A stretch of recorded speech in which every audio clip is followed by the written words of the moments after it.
Pessoal, um evento importante que aconteceu ontem e a gente não pode deixar de comentar hoje é o depoimento do Mauro Cid, que levou mais de 6 horas na Polícia Federal.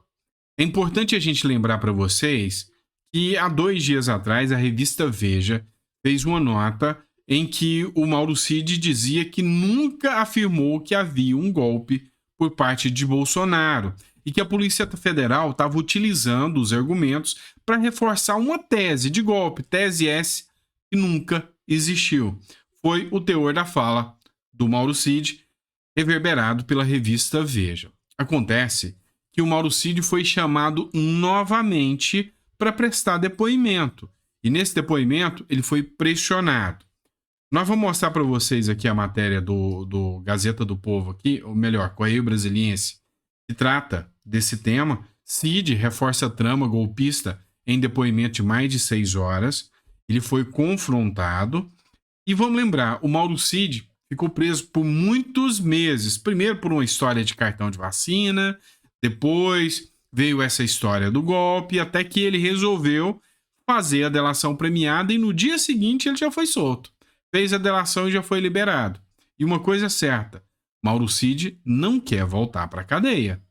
O ex-ajudante de ordens do presidente Bolsonaro, Mauro Cid, foi confrontado ontem por mais de 7 horas com questionamentos sobre o que ele sabe em relação a uma trama golpista que foi deflagrada no final de 2022 por integrantes do Poder Executivo, políticos e outros setores e também por militares das Forças Armadas.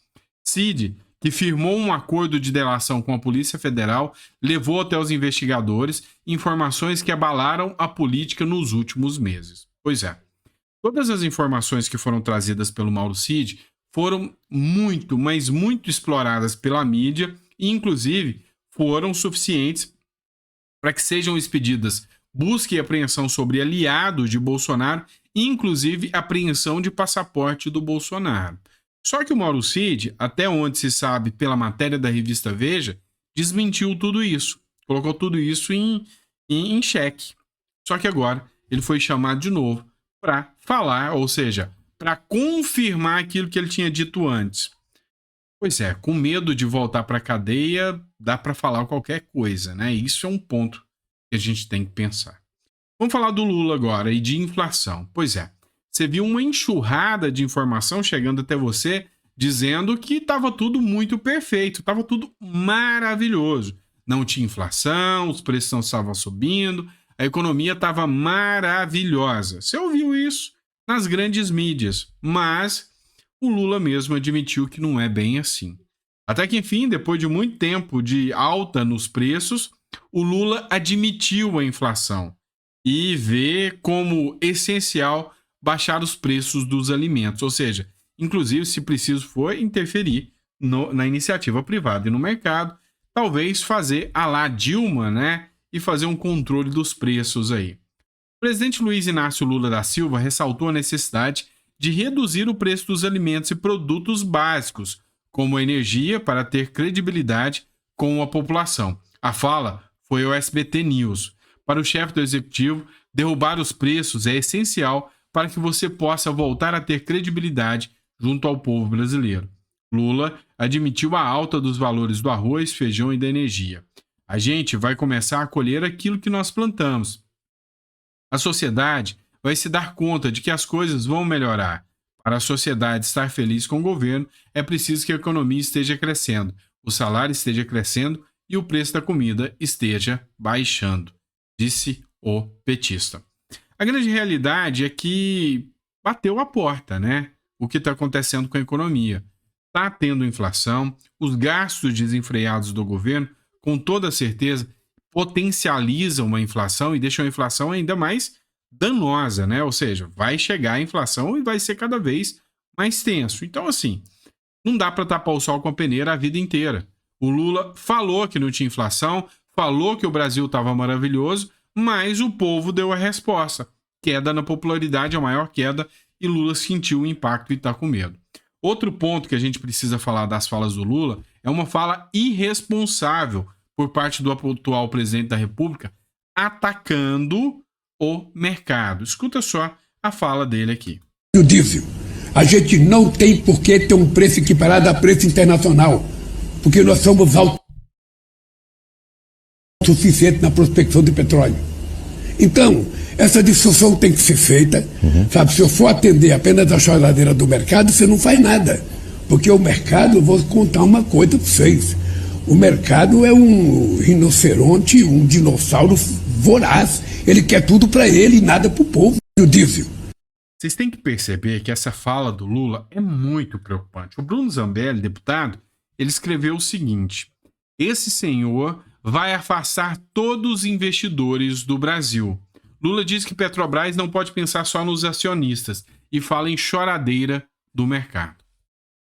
O Lula tem que entender uma coisa. Quando o investidor pensa nele, ele está gerando emprego. Então, esse discurso de que tem que pensar no povo, sabe, esse discurso não cola não.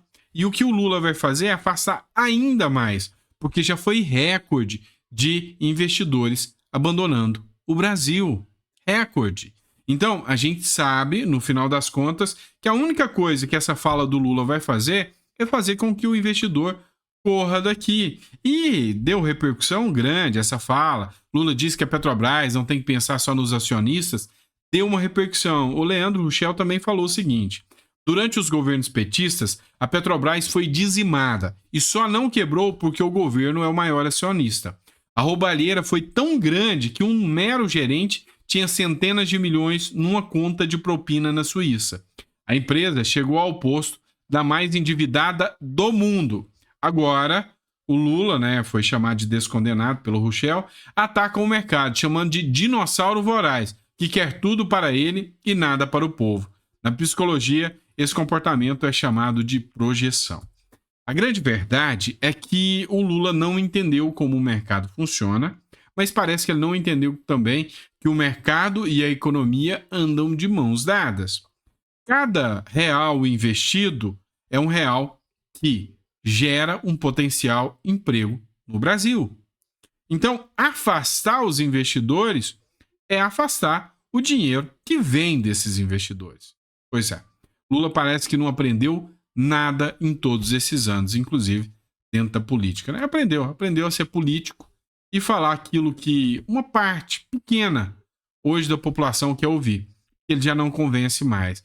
Hoje é tempo das redes sociais. Acabou aquela história de acreditar em tudo que a mídia dizia. Tanto é que a mídia mentiu muito, dizendo que não tinha inflação esse ano. E até o Lula teve que admitir. Outra questão, a história do pastor que acabou tendo arrependido do bolsonarismo e teve com o pessoal lá do Lula. Pois é, pastor perde 10 mil seguidores após encontrar ministro de Lula. Meu amigo, uma coisa é certa. Se você tá nas redes, você tem que ser autêntico. Tem que falar a verdade. Se você gosta, você gosta. Se você não gosta, você não gosta. Porque não dá para enganar por muito tempo. Eu sei que o pastor sentiu, tá? Teve pressão. Mas tá recebendo agora a pressão dos seus seguidores. E é assim, tá? Vocês devem saber do caso. Ele é aquele pastor que durante uma live, até com o Nicolas Ferreira, ele falou que ia orar para Deus quebrar a mandíbula do Lula, né? O Ministério Público foi para cima dele, ele na hora virou as costas pro bolsonarismo, ofendeu o bolsonarismo e foi ter reunião com os ministros do Lula, falando que agora é tudo em paz, está com os ministros do Lula. Vai apaziguar a situação dele, não tenha dúvida. Mas quem acreditou que ele era uma pessoa que era fiel às convicções, viu que não é bem assim que funciona a regra do jogo. Bora lá, matéria interessante aqui, ó. Gil Diniz fez a seguinte publicação: crescimento da extrema-direita impõe instabilidade em Portugal e complica governabilidade. Quem escreveu? É óbvio, foi a Globo, né? Falar que a direita ter ganhado complica a governabilidade. Só se for do Lula, que perdeu um aliado ali e ganhou um inimigo no governo de Portugal. Perdeu foi o Lula. A governabilidade, em momento algum, está prejudicada lá em Portugal. É fato. Para o grupo Globo e tantos outros portais, se não é de esquerda, logo é extrema-direita. Na Argentina, tivemos a vitória de Javier Milei. Ontem a esquerda foi escorraçada de Portugal, com o partido Chega, do líder André Ventura Oficial, ocupando várias cadeiras. E em breve, o Donald Trump deve voltar para a Casa Branca. É por isso que a extrema imprensa em conluio com a extrema esquerda está com medo. O Ocidente estagnado para a direita. A extrema esquerda é por minha conta, tá? E sim, é extremista sim. Ninguém nega isso, tá? Hoje mesmo eu vi um vídeo de uma turma aí dos ambientalistas entrando no Museu do Louvre e destruindo uma obra de arte lá. Então, essa galera é que não é extremista? Falar o quê, né? Vamos lá, o Romeu Zema passou por um problema. Nome do governo Zema foi pego num áudio pedindo propina. O que aconteceu? Todo mundo automaticamente vinculou isso ao Zema e fez críticas ao Zema. O Zema, automaticamente, ele escreveu o seguinte: determinei a imediata exoneração de um servidor investigado por suposto desvio de conduta, mesmo que o ocorrido não tenha sido no governo de Minas. Na minha gestão, a tolerância é zero para a corrupção. E aí a esquerda tá tripudiando, batendo em cima, falando: olha só, o Zema com gente corrupta lá perto do governo, associada ao governo. Só que o que a esquerda não esquece é o seguinte: o Zema ficou sabendo, veio à tona e imediatamente esse cara foi retirado. O que acontece em outros casos? Nós tivemos agora a ministra da Cultura, que gere a cultura, o recurso da cultura, fazendo shows e recebendo dinheiro público. Lula tirou ela? Pois é, acho que não. Teve uma outra ministra que também estava com acusações sobre envolvimento com milícia. Lula tirou ela por esse motivo? Não, tirou para trocar por outra pessoa do Centrão em troca de cargo. Tem um ministro do Lula que já está colecionando denúncias aí de viagens na FAB, de ajuda aí com emendas para asfaltar fazendas. E o Lula tirou esses ministros? Não, então não tira nada. Tem denúncia e não tira nada. A diferença da esquerda é essa. A esquerda e a direita, as duas são totalmente diferentes. A esquerda é conivente com a corrupção. A direita, quando sabe, tira essa pessoa. Pelo menos foi assim que o Zema e o Milei hoje acabou de mostrar, né? Vamos lá. Outro ponto do Zema aqui também é a matéria do 11 News. Zema enfrenta o MST com apoio da polícia em meio a invasões em Belo Horizonte. O que aconteceu? Um grupo do MST resolveu invadir fazendas lá no entorno de Belo Horizonte.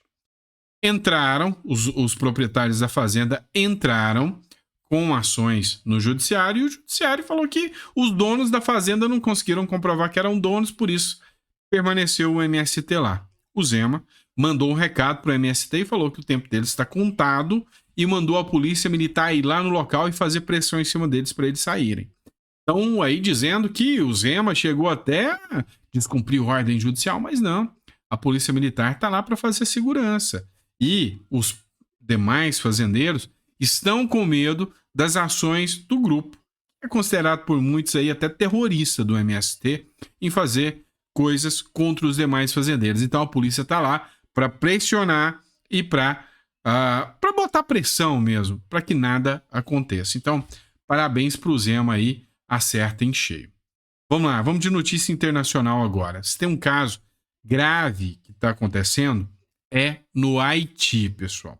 O que está acontecendo no Haiti? O Haiti é um dos países mais pobres da América todinha. Na verdade, o Haiti é uma pequena ilha. Ela fica ali perto da Jamaica, perto de Cuba, e é a ilha mais pobre da América todinha. O que está acontecendo lá? As gangues tomaram conta e estão mais poderosas do que o próprio governo. Onda de sequestros no Haiti retrata um país sem Estado. A captura de um grupo de missionários norte-americanos é o mais recente reflexo de um país destroçado e sem comando, no qual as autoridades são substituídas por gangues violentas que detêm o poder real. Vamos lembrar que o Lula já tem um longo histórico aí com o Haiti, inclusive com ações, missões que aconteceram lá no Haiti durante o seu primeiro mandato, né? E o governo de lá hoje é um governo fraco, é um governo que foi dominado pelas gangues. E as gangues lá, elas invadiram presídios, mataram os guardas que vigiavam os presídios e liberaram mais de 3 mil detentos. E lá tá um caos, tá uma criminalidade absurda. O próprio governo do Haiti pediu que as pessoas fugissem das suas casas ou, se não pudessem fugir, se mantivessem trancadas dentro da sua casa para que as pessoas não fossem sequestradas e as mulheres abusadas. Olha só essa matéria aqui do G1. Haiti, a brutalidade das gangues que estupram mulheres e sequestram no país mais pobre das Américas. Na capital, Porto Príncipe, facções praticam sequestros e abusos, aterrorizando a população do país mais pobre das Américas. Para vocês terem uma noção, sequestraram crianças de uma escola, na sua maioria meninas, entre 12 a 14 anos, levaram mais de 250. Esse é o nível das gangues lá no Haiti. Sabe, é uma brutalidade, é algo tratado assim, sem um mínimo de humanidade. Acontece que o Haiti começou a pedir socorro, pediu ajuda. Pois é, e olha só, depois do pedido de ajuda, o único que se ofereceu para ajudar de verdade foi o Bukele. Nayib Bukele se oferece para resolver a crise de segurança no Haiti. O presidente de El Salvador, Nayib Bukele, ofereceu-se nesse domingo para resolver a crise de insegurança e violência causada por grupos armados no Haiti, depois de ter reduzido as gangues que varreram seu país. Abre aspas, olha o que o Bukele falou. Podemos consertar isso, mas precisaremos de uma resolução do Conselho de Segurança da ONU, do consentimento do país anfitrião e cobertura de todos os custos da missão, escreveu Bukele na rede social X em uma mensagem em inglês que foi posteriormente replicada pela Secretaria de Imprensa da Presidência. No entanto, o presidente salvadorenho não deu detalhes sobre o que faria para resolver a situação no Haiti, que vive uma espiral de violência desencadeada por gangues armadas, principalmente a capital, Porto Príncipe, com hospital sob ataque, escassez de alimentos e infraestrutura bloqueada. Pois é, o Bukele chegou e falou, não, deixa aí que eu resolvo. Eu preciso do apoio da ONU, eu preciso que o país me autorize e eu preciso que vocês banquem os custos. E é lógico, aí poderia o Lula vir e falar, não, eu ajudo a bancar os custos se a ONU aprovar. Poderia vir a galera dos direitos humanos e falar, não, beleza, vai acabar com os abusos das mulheres, vai acabar com o sequestro de crianças, vamos dar apoio para o Bukele. Foi isso que aconteceu, não foi? Não, não foi. A galera dos direitos humanos já tá pistola, porque diz eles que o ditador Bukele agora quer invadir a soberania de outro país. Não pode porque o Bukele tem meios pouco ortodoxos e pode ser que o Bukele viole os direitos humanos das pessoas que estão sendo abusadas pelas gangues. Deu para perceber que o problema dessa turma de jornal e dessa turma de direitos humanos é moral, não é só aqui no Brasil, é no mundo inteiro. Entendeu? Pois é. Bukele já mostrou que sabe fazer. Já falou que quer ajudar. A grande questão é, será que os outros países realmente estão preocupados que se resolva o problema da criminalidade aqui na América? Eu acho que não.